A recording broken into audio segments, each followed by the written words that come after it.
நம்ம அந்த சல்லியர்கள் படத்தோடைய விழாவில் தம்பி தயாரிப்பாளர் வந்திருந்தார். தம்பி அன்னைக்கு பேசும்பொழுது எப்படி பேசினாரோ அதே தான் இன்றைக்கும் பேசியிருக்காரு. உண்மையிலே வந்து மைக்கேல் என்கிட்ட அறிமுகப்படுத்தினது தேனப்பன் தான். ரொம்ப நல்ல கதை, வித்தியாசமான ஒரு கதை. அந்த பையன் இவ்வளோ அணித்தரமாக அழுத்தமாக பேசுகிறதுக்கு காரணம் கடினமாக உழைச்சிருக்கார். அவருடைய ப்ராடக்ட் மேலே அவருக்கு ரொம்ப நம்பிக்கை இருக்குது. அதே மாதிரி சிவா வந்து ரொம்ப தங்கமான ஒரு ஆள். காசு இருக்கிறவங்களாம் நல்லவன்லாம் சொல்ல முடியாது. காசு இருக்குங்கிறதுக்காக அவனை நல்லவன்லாம் சொல்ல முடியாது. காசு தான் எல்லார்கிட்டையும் இருக்கு. காசு வச்சுருக்கவங்களாம் நல்லவன் கிடையாதுல்ல. ஆனால் இவனுக்கிட்ட காசு இருக்குது. ஆனால் அந்த காசு அவன் ஈஸியாலாம் சம்பாதிக்கலை. அவன் ரொம்ப கஷ்டப்பட்டு தான் இந்த இடத்த போய் பிடிச்சிருக்கிறான். கவிஞர் தம்பி சினேகன் சொன்னது மாதிரி அவன் வந்து அந்த ஊரில் போய் நியூசிலாந்தில் போயிட்டு பார்லிமெண்ட் மெம்பர் ஆஃப் பார்லிமெண்ட்டுக்கு எலெக்ஷனில் தேர்ந்தெடுக்கிறான் ஒரு இந்தியனை. அதுவும் நம்ம ஆந்திராவுக்கு பக்கத்தில் இங்கே இருக்கிற நம்ம தமிழ்நாட்டுக்கு பக்கத்தில் இருக்கிறவனை தேர்ந்தெடுக்கிறாங்கிறதே அது நமக்கு ஒரு பெரிய வெற்றி தானே. ஸோ அதனால் அந்த இடத்துக்கு வர்றதுக்கும் தம்பி ரொம்ப உழைச்சி தான் இந்த இடத்துக்கு வந்திருக்கான். ஆனால் வந்து ரொம்ப ரொம்ப ஒரு அப்பழுக்கற்ற ஒரு தாய்ப்பால் மாதிரி அவன். அவ்வளோதான், இதுக்கு மேலே அவனை பற்றி நம்ம சொல்ல வேண்டியது கிடையாது. அவன் ஒரு தாய்ப்பால் மாதிரி அவனுடைய குணம் எல்லாமே. அதனால் அப்படி ஒரு நல்லவன், ஒரு நல்ல படத்தை, ஒரு நல்ல உழைப்பாளியை, ஒரு ரொம்ப திறமையான பையன். அவன் எல்லாமே அவனே ஒத்துக்கிட்டான். ஷார்ட் டெம்பரு அது இதுன்னு சொல்லிட்டான். அது எல்லாமே பிடிவாதம் என்ன, கிரியேட்டர்ஸுக்கு இருக்கிறது தானே. தான் நினைக்கிறத வந்து அவங்க கிடைக்கணும்னு நினைப்பாங்க. இப்போ என்னை பொறுத்த வரைக்கும் நான் நிறைய படம் நடிச்சிருக்கிறேன். சில படங்கள் எனக்கு பிடிக்கும், சில கதாபாத்திரங்கள் பிடிக்கும். 24 வருஷமாக இருக்கேன். நந்தாவில் லொடுக்கு பாண்டியன் நடித்ததுலேருந்து இன்னொரு வரைக்கும் ஒரு 24 வருஷம் நடிச்சுக்கிட்டு இருக்கேன். இடையில கொஞ்சம் ஒரு 6-7 வருஷம் நடிக்காமல் போயிட்டேன். ஆனால் இது வரைக்கும் நான் யார் ஆஃபீஸிலும் போயிட்டு எனக்கு நடிக்கிறதுக்கெல்லாம் வாய்ப்பெல்லாம் நான் கேட்டதே கிடையாது. ஏன்னா எப்போ நம்ம அந்த வேலையை செஞ்சிட்டோம்னா அதுக்கப்புறம் நம்ம நடிக்கவே முடியாது. நம்மளை யாரும் கூப்பிட மாட்டாங்க. சினிமாவில் மட்டும்தான் நடக்கும். நம்ம ஒரு காமெடியனாக இருப்போம், இல்லை ஒரு கேரக்டர் ஆர்டிஸ்ட்டாக இருப்போம். நம்ம கூட உட்காந்து சரக்கு போட்டுக்கிட்டு இன்னொரு ஆர்டிஸ்ட்டுக்கிட்ட கேட்பாங்க டேட்டு. நம்ம பக்கத்தில் உட்காந்துருப்போம். ரொம்ப வலிக்கும் அது. ஆனால் அதெல்லாம் நான் பார்த்துருக்குறேன், நிறையா பார்த்துருக்குறேன். அதெல்லாம் தேனப்பனே பண்ணுவான். என்ன அதில் என்ன இருக்குது? ஏன்னா தேனப்பனை வந்து இன்றைக்கி நேற்று எனக்கு அண்ணன் தான் அவர். இருந்தாலும் நாங்கள் கொஞ்சம் ரொம்ப நெருக்கம் 2 பேரும். ஏன்னா அதான் தயாரிப்பாளரே கொடுக்குறேன்னு சொன்னால் கூட இந்த ஆளுக்கு எடுத்து விட்டுருவான். தயாரிப்பாளர் சரிப்பா நல்லா, அதாவது நான் சொல்கிறது ரொம்ப வருஷத்துக்கு முன்னாடி உங்களுக்கு தெரியும். நான் பாடகராக இருந்து ஒரு கானா பாடகர் அப்படிலாம் இருந்து தான் நான் கிராமிய பாடகராக இருந்து தான் வந்தேன். கே சுரேகுமார் சார் ஒரு படம் நாட்டாமன்னு ஒரு படம் எடுத்தாங்க, உங்களுக்கெல்லாம் ஞாபகம் வரும். அதில் நாட்டாமல் பாதம் பட்டால் நல்ல வெள்ளாமல் விளையும்படின்னு ஒரு பாட்டு இருக்குல்ல, அந்த பாட்டு நான் தான் பாடினேன். சிற்பி சார் மியூசிக்கில் நான் தான் பாடினேன். அதுக்கு வந்து எனக்கு பாட வச்சுட்டு திருப்பி அவங்க கொஞ்சம் ஏதோ ஒரு இது கமர்ஷியல் ஏதோ ஒன்று சொல்லிவிட்டு அனுப்பிச்சிட்டாங்க. ஆனால் அந்த காசு பேட்டா கொடுக்குறதுக்கு 100 ரூபாய் 150 ரூபாய் என்னமோ 200 ரூபா கொடுக்குறாரு. இவர் தான் அதுக்கு மேனேஜர். நான் சொன்னேன், நான் அந்த பாட்டு பாடலைல்ல, நானும் வந்து உங்கள்கிட்ட வாய்ப்பு கேட்டேன். நீங்கள் தானே என்னை கூப்பிட்டீங்க, என் வாய்ஸ் நல்லா இருக்குன்னு. அப்போ 500 ரூபா குடியான்னு சொல்லி தான் சண்டை போட்டு வாங்கிட்டு போனேன் 500 ரூபா இவர்கிட்ட. ஸோ அதனால் இந்த சினிமா உலகம்ங்கிறது இப்படித்தான். இங்கே வந்து அவ்வளோ ஈஸியாக யாருடைய திறமையை யாரும் இது பண்ணிக்கிறது இல்லை. என்னை பொறுத்தவரை என்னென்னா, ஒன்று வாய்ப்புகள் வரணும், வரலைன்னா வாய்ப்புகளை உருவாக்கிக்கணும். நான் உருவாக்க தெரிஞ்சிடும். ஏன்னா நான் என்ன அப்படித்தான் உருவாக்கிட்டேன். ஏன்னா இந்த விழாவில் இருக்கக்கூடிய இசையமைப்பாளர் ரகு இருக்கார்ல, நாங்கள் ரொம்ப க்ளோஸ் நண்பர்கள். ஒரே இடத்துல ஒரு வித்து போன இந்த இங்கிட்டு தான் வடப்பள்ளியில் அந்த பாளையக்காரத்து அந்த ஏரியா, அதான் உனக்கும் தெரியுமே. இங்கே நிறையா பேர் என் கூட ட்ராவல் ஆனவங்க நிறைய பேர் இருக்காங்க. வேறு முகத்தில் வேறு அடையாளத்தில் உட்காந்துருப்பாங்க. சில பேர் ஏதோ ஒரு கோவத்தில் கூட இருப்பாங்க. சாப்பிட்ட இடத்துல கொஞ்சம் கம்மியாக போட்டிருப்போம். ஏதோ ஒன்று நடந்திருக்கும், ஏதாவது ஒன்று நடந்திருக்கும். எதுவுமே இல்லாமல்லாம் இங்கே இல்லை. பெரிய ட்ராவலிங் இருக்குது. 21 வருஷத்தில் ஒரு பத்திரிக்கையில் நல்லா என்ன எழுதலைங்கிறதுக்கெல்லாம் நான் சண்டையெல்லாம் போட்டிருக்கிறேன். வீட்டுக்கெல்லாம் போயிருக்கிறேன். ஏன் அவ்வளோ உழைச்சிருக்கேன் அந்த படத்தில். சும்மா இவரும் மற்றும் பலரும் இருக்கிறாருன்னு என் பேரை எழுதுறியா? ஸோ அந்த மாதிரி.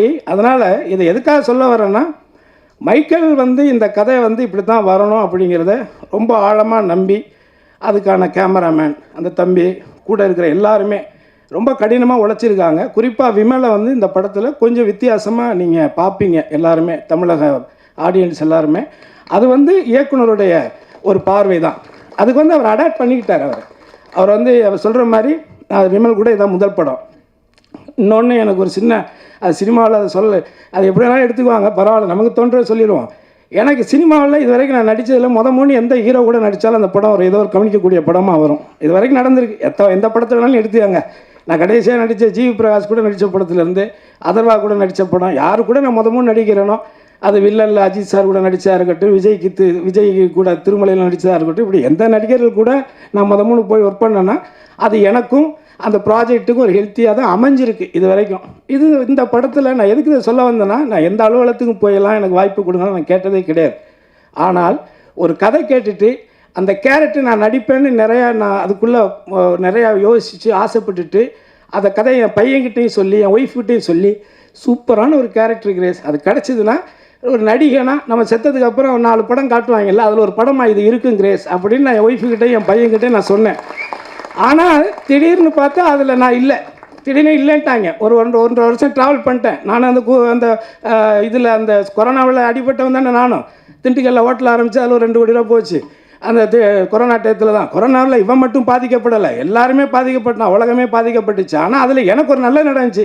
அந்த கொரோனா டயத்தில் தான் இன்றைக்கி சிவகங்கையில் இருக்கிற தோட்டத்தை நான் உருவாக்கினேன். அங்கே தான் உட்காந்து அந்த கதையும் தம்பிக்கிட்டே கேட்டேன். ஸோ அப்போது அந்த கதை திடீர்னு பார்த்தீங்கன்னா வேறு ஒரு கம்பெனி, வேறு ஒரு நடிகர் அப்படின்னு போயிடுச்சு. அப்போ என் பையன்கிட்ட மறுபடியும் சொன்னேன், என்னடா ஆசைப்பட்டோம் கிடைக்கல. பட் ஆனால் ஒரு கதையில் ஒரு கதாபாத்திரம் நம்ம தான் நடிக்கணும்னு விதி இருந்தால் அதை எவனாலையும் மாற்ற முடியாது. அது மட்டும் ஆணித்தரமான ஒரு உண்மை.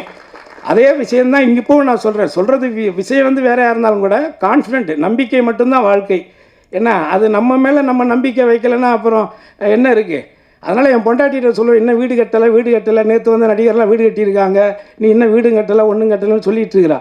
ஆனால் அவள்கிட்ட நான் சொன்னேன், சாஸ்திரி பவன் கவர்னர் இருக்கார்ல, சாஸ்திரி பவன் கருணாசி மேலே பட்டா மாறணும்னு விதி இருந்தால் அது நடக்கும் கிரேஸு. அதனால் நீ ஒன்று பெருசாக ரொம்பலாம் எதுக்கு கவலைப்படாத, அது நடக்கும்னா நடக்கும் அப்படின்னு. அதனால் முதல்ல இந்த விழாவுக்கு வந்திருக்கக்கூடிய தம்பி சினேகன், தம்பி ரோபோ சங்கரை பார்த்தோன்னே கை கொடுத்தேன். ஆனால் பழைய மாதிரி ஆயிட்டேனா அப்படின்னு சொன்னான். உண்மையிலே எனக்கு எனக்கு ரொம்ப பழக்கம் நெருக்கம், என்ன மாதிரி ஒரு மேடை கலைஞனாக இருந்து வாழ்க்கையில் ஜெயித்தவன். அதனால் அவன் இடையில உடம்பு சரியில்லாமல் போனதெல்லாம் ரொம்ப கஷ்டமாக இருந்தது. ஆனால் அவனுடைய வில் பவர் மீண்டும் அதிலேருந்து இன்னும் ஓப்பனாக சொல்லப்போனால் மரணத்தை வென்ற ஒரு மனிதனாக தான் இவனை நான் இப்போ பார்க்குறேன். உண்மையிலே அது இப்போ ரொம்ப சந்தோஷம். அதே மாதிரி அண்ணன் செந்தில்நாதன் எனக்கு 9 வருஷம் பழக்கம். ஸோ இங்கே இருக்கக்கூடிய தம்பி விமல் கூட நான் ஒர்க் பண்ணியிருக்கேன். நடிகை கூட எனக்கு சீன் இல்லை, பட் நான் இப்போ தான் அவங்கள பார்க்குறேன். வாழ்த்துக்கள் தேனப்பன்னு சொல்லிட்டு பங்காளி. அடுத்த தம்பி இயக்குனர் பிரபாகரன்.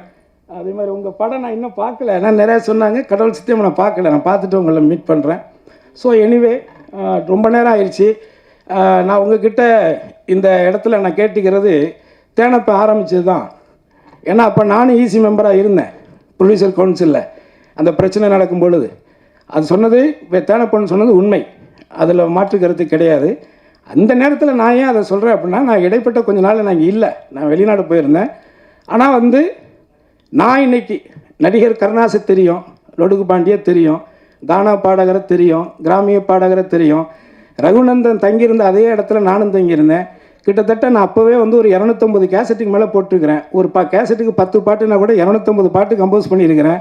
அதையும் தாண்டி மியூசிக்கும் பண்ண ஒரு 4-5 படம்.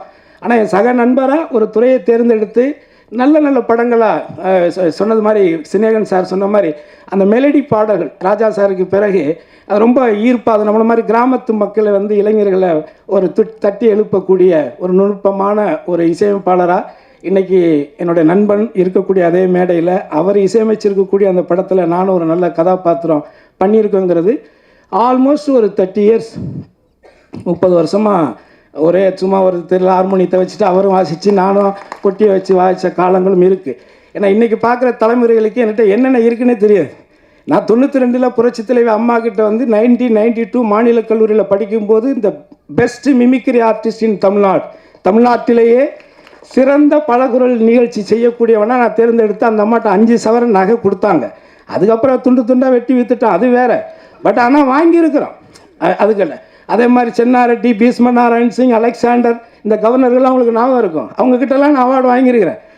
ஏன்னா பல திறமைகளை இங்கே இந்த இடத்துக்கு சும்மாலாம் இங்கே உட்காரல, ஓசியிலலாம் நம்ம இந்த இடத்துக்கு வரல. அடுத்து ஒரு ஏஜுக்கு மேலேயும் உழைச்சிக்கிட்டே இருக்க முடியாதுல்ல.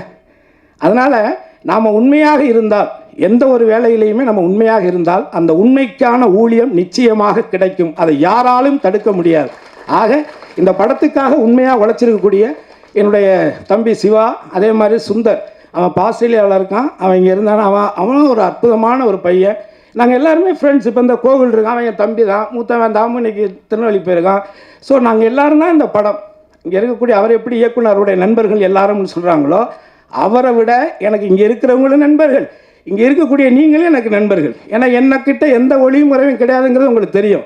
சில பேர் ஏதோ கதை சொல்லிக்கிட்டு இருக்கிறாங்க, அந்த கதைக்கு ஒரு முடிவுரை இருக்குது. அதையும் யாரும் இங்கே அவ்வளோ ஈஸியெல்லாம் விட்டுட்டுலாம் போக மாட்டோம். நான் ஒரு 30-40 வருஷம் உழைச்சி கஷ்டப்பட்டு நான் வந்து உண்டி எந்திரிச்சு வந்து உட்காந்துருவேன். எவனோ ஒருத்தர் ரூமுக்குள்ள ஒரு கேமரா வச்சுக்கிட்டு என்ன வேணாலும் பேசுவான்னா அதெல்லாம் வேடிக்கை பார்த்துட்டு போகிற பேப்பையெல்லாம் நான் கிடையாது. அதையும் நீங்கள் மனசில் வச்சுக்கோங்க. யாராக இருந்தாலும் சரி, அவங்களுக்கு புரிய வேண்டியவங்களுக்கு புரியும். அதனால் எதுக்கு இங்கே வந்து நம்ம வந்து அவனுடைய உழைப்பை வந்து உன்னுடைய வைத்த பிழைக்கிறதுக்காக இன்னொருத்தருடைய உழைப்பை நீ சுரண்டி சாப்பிட நினைக்கிறத விட ஒரு கேவலம் எதுவுமே கிடையாது. இது யார் ஒருத்தரும் செய்கிறவங்கள நான் சொல்கிறேன், யார் இந்த தவறை செய்கிறாங்களோ அவங்களுக்கு அது புரிஞ்சா போதும். ஆக இந்த 24 வருஷத்தில் இந்த தமிழ் சினிமாவில் ஒரு பாடகராக இருந்த காலத்திலிருந்து ஆனந்த விகடன் பத்திரிக்கை உங்களுக்கு தெரியும். அந்த பத்திரிகையில் நான் ஒரு பாப்பிசை பாடகனாக இருக்கும் பொழுது ஆகஸ்ட் 15 அன்னைக்கு அட்டைப்படத்தில் என் படத்தை போட்டாங்க. சும்மா இந்த இடத்துக்கு நான் வரல, அதுக்காக சொல்கிறேன். அதனால் இங்கே இருக்கக்கூடிய எல்லாருமே திறமையானவர்கள். இந்த திறமையாளர்கள் அத்தனை பேரும் சேர்ந்து ஒரு நல்ல படைப்பை வந்து உருவாக்கியிருக்காங்க. அதை உங்களுடைய பார்வைக்கு விரைவில் கொண்டுட்டு வருவாங்க. நீங்கள் பார்த்து உங்களுடைய கருத்துக்களை ஆணித்தரமாக இந்த உலகுக்கு உரைத்து மக்களை இந்த படத்தை பார்க்க திரும்பி பார்க்க வைக்க வேண்டிய வேலையை நீங்கள் செய்வீர்களே. ஆனால் மேலும் பல மைக்கேல்கள் உருவாகுவார்கள், மேலும் பல படங்களை சிவா எடுப்பான் என்பதை உறுதி கூறி உங்களை அத்தனை பேரையும் சந்தித்ததில் பெருமை அடைந்து வாய்ப்புக்கு நன்றி கூறி விடைபெறுகிறேன். நன்றி, வணக்கம்.